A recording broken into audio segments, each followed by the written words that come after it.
Hey there, welcome to this edition of Behind the Scenes in the Crafty Lab. I'm Jessica, and today we're going to be looking at custom puzzles. I got an order that someone placed for Mother's Day for their mom, and they decided to order 2 custom puzzles. And so this is what we're going to be doing today, and I'll speed up the video and narrate it so you can see the entire process. So let's get started. So we use a microfiber cloth to clean off the puzzles. We don't want to use the lint roller because that could pull up the pieces. We use the lint roller for the canvas bags. And now we're preheating the items because we need to get any moisture out of the items that may be in there. And that's important for any textiles. And that's also important for the puzzles, which are cardboard. And we preheat those for about 10 seconds each. And the purpose of that extra pressing pad there is just to raise the item up. Since we have a zipper and some seams, we want to make sure we get full contact with the part of the bag that's going to be sublimated. So I'm wiping the puzzles down again just to make sure if there was any moisture that came up that I'm wiping it off. And now I am taking the sublimation print and I'm putting the puzzle on top, and I'm just kind of making sure it's centered there, and I'm securing it down with heat resistant tape. And you'll notice that there's a edge around there, and that's what that cardstock is there for. It's to make sure that my pressing pad does not end up with that bleed edge of ink on the pressing pad. And then you see I put blowout paper on top to absorb the ink that's going to come through the sublimation paper so it doesn't get on my platen. So I've been preparing the next puzzle while this one presses, and that's what I just showed. And this one's going to pop open, and we take the protective paper off and the print, and there's the finished puzzle.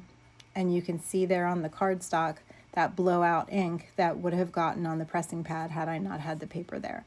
So now we're putting fresh paper down to do puzzle number 2. And we're at 355 degrees for 90 seconds, and I cut most of that out since we saw it already. Same exact process. So now we're changing the settings on the heat press for the canvas bags, which was 395 degrees for 45 seconds. And now we're going to work on the canvas bags. So I'm putting a piece of cardstock inside. Basically, this is to catch any ink, kind of like the protective paper that was protecting the pressing pad. Since we've got multiple layers, we want to protect inside there so it doesn't go through to the other side of that bag. So lint rolling them again, putting the protective paper inside, and then placing the print on with heat resistant tape.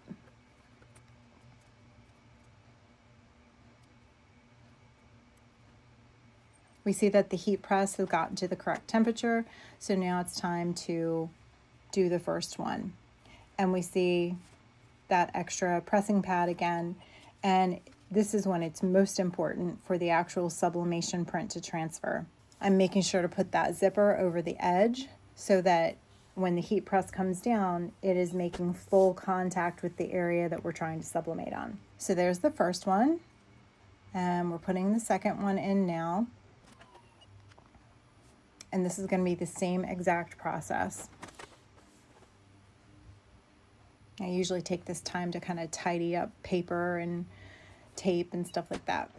So the second one is done now.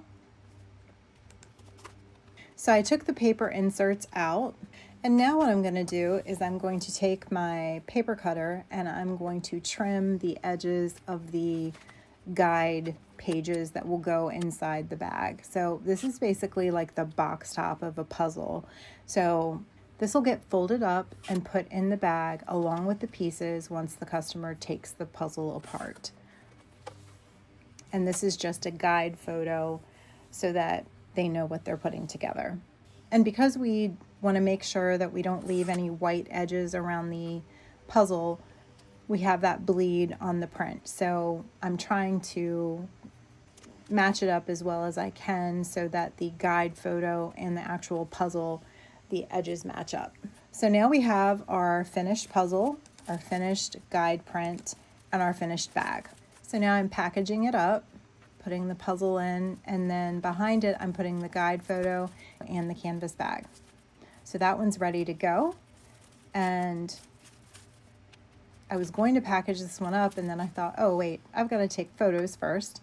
And there's the photo. And there you have it, the finished result of the custom puzzles. And I think they turned out great. I think my customer's gonna love it, and I think her mom is gonna love it too. If you're interested in getting a custom puzzle or any of the other products that I sell, I'll link the playlist for all of the product videos to this video so you can check those out.